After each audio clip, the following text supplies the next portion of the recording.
Hey guys, welcome back to a new video. Today we're going to be looking at a new Southern Pacific steam engine. This is not my locomotive, but a locomotive I'm working on for someone by painting it and doing a full sound install.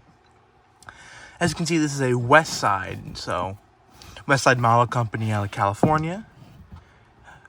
And you can see this is a Southern Pacific AM2, so very unique steam locomotive. It is a 4662. And it is part of the Craftsman series. That was kind of West Side's fancy series. So, all head cam motors were all either made by Nakamura, which made everything other than the New York Central Hudsons, which were made by Microcast Mizuno. So, very unique engine, so let's get into it. So, this is an HO scale engine, so I figured I'd just let people know that. So, here you go. That's a kind of red foam. Now, other companies like Sam Hongsa, or other builders like Sam Hongsa uses red foam, but it was not as good. But you can still kind of see that you kind of want to protect your models because you don't want pink trains. So there's something you got to be careful of with these. So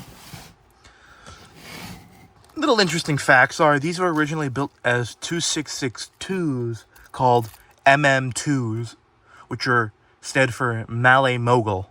So they were built by Baldwin in 1911, and then in the 1920s were rebuilt as AM2s by adding the 4-truck leading wheel. So they became AM2s or articulated moguls. So it's a little fun fact for you.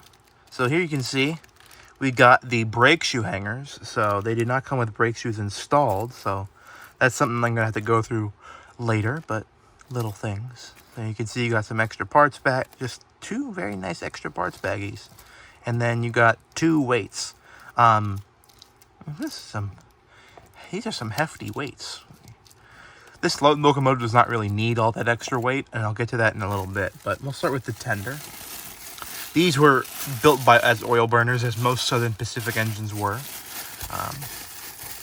So you can see it's the whaleback tender, so kind of the classic, kind of cool SP tender that no one has made besides the brass engines. So there you go. Very detailed, completely way over detailed on the bottom and pretty heavy, but they look pretty. I'm probably actually going to put the decoder in the engine because basically on a cab forward is a pain in the butt because the motor's all the way up here. So if you want to put the decoder in the tender, you got to run a 6-pin through all the, you're going to have to do a lot of extensions on that 6-pin, which is not fun. So here's the tender. And then we'll get to the locomotive. So these are basically used in mount. The whole reason the SP kind of dreamt up the cab forwards is because in their tunnels going over the mountains, they had very long tunnels, mile-long tunnels. And what would happen is when you're going forward, all the smoke blows into your face. Now, because in smaller engines, it wasn't as big of a problem because it wouldn't have time to fall.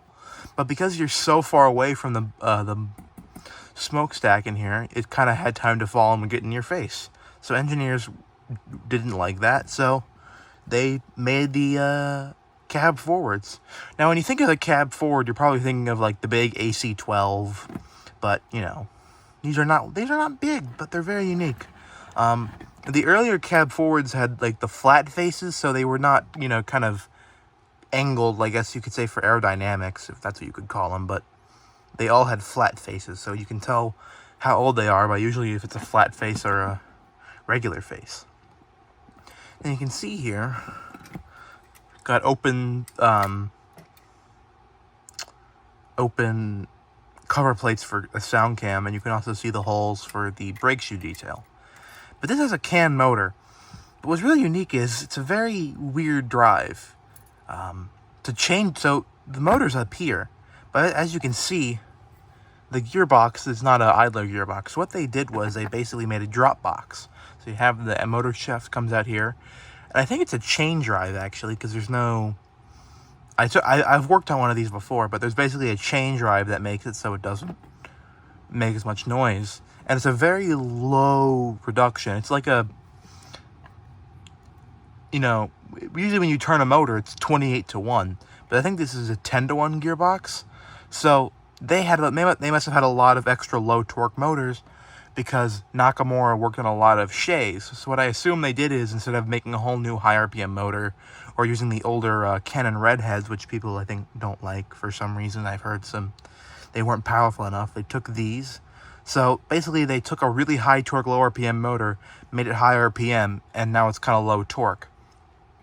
So I had worked on one of these before, and I only put one of those big weights in, and it would stall out. So there's no point in putting in the whole 2 weights, especially if you want to put a decoder in, because when you put a decoder in, having all that extra room is really helpful. So yeah, so that's about it for the overview.